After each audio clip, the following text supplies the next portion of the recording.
Binkowski, owner of the hybrid training gym FitWorks, located in DeKalb, Illinois. Also the author of the books Eat by Color, Get Fit and Live Healthy, and, oh, that's right, we don't have a title for the third book, but stay tuned, it's coming. Wanted to share something, and this applies in almost every area of life. It doesn't matter what you're talking about. It's the them, the they, the everyone. And what do I mean by that? Is everyone knows that. They say that. Who's everyone? Who are they? And have you ever asked the question of what do they really know and are they right? You know, a lot of times when we look in the health, wellness, and weight loss world, we talk about weight loss because this is an easy no-brainer. If you want to lose weight, what does everybody think you need to do? Cardio and cut your calories. And that's what they say, and everyone knows that. Eat less, cut your calories, and do more cardio and you'll lose weight. And everybody in the room will nod in agreement, like a bunch of lemmings or lambs on their way to slaughter. Just because somebody says everyone knows that, or they say that, doesn't mean that anyone's actually ever said it, and it certainly doesn't mean that it's true or it's right. So one of the best things you can do is stop listening to everyone and stop listening to the they say, and just start doing for yourself. And if you are going to entertain the idea of someone making those statements, ask them why, challenge it. You know, that's one of the things we do with some of our younger staff, especially ones that are maybe finishing bachelor's level education. Definitely those that are pursuing master's level education, is ask your teachers why.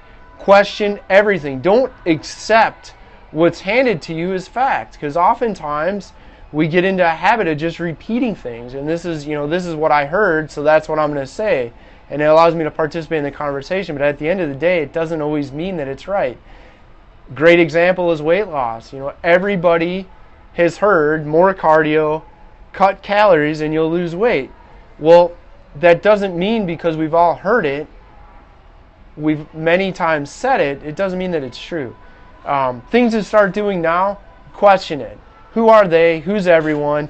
Where's the data? Where's the proof? What makes it true? Where did you get that information? Ask yourself that question. And then the other thing is, don't rely on what other people say. I mean, you decide for you what's going to be your reality. One of the stumbling blocks, especially once people start to see some success with weight loss, becomes almost like they're scared of the what if. What if I'm successful? You know, what if I actually try and fail? Well, start believing that you are going to have to try.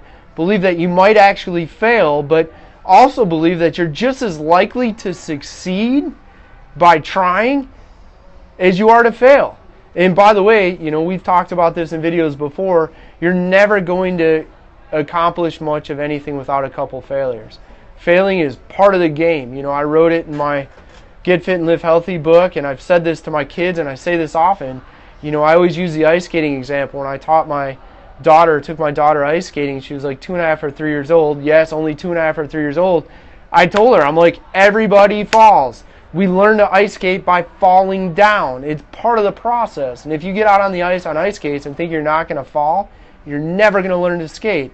If you set the goal of losing a dress size or two, losing a pant size or two, if you insist on using the scale, losing 10 or 15 pounds, you have to accept that there's going to be setbacks. There are going to be some trials. You're going to fail. You're going to have to pick yourself back up and keep going. But you got to be willing to believe that you too can accomplish what you set your mind to. In Eat by Color, I use the example of a great bowler. None of us are made to be a great bowler any more than we will be great at obtaining a lean, toned, sculpted, whatever marketing buzzword physique. So it's a mindset, believing you can accomplish it, accepting the fact that you're probably going to fail and you're going to have to get back up and keep going, and then ignoring them, ignoring the everyone, ignoring the they say that, and watching all the lemmings and lambs and sheep nod their heads in agreement. Again, Ray Binkowski, author of the books Get Fit and Live Healthy, and Eat by Color, owner of hybrid training gym FitWorks in DeKalb, Illinois.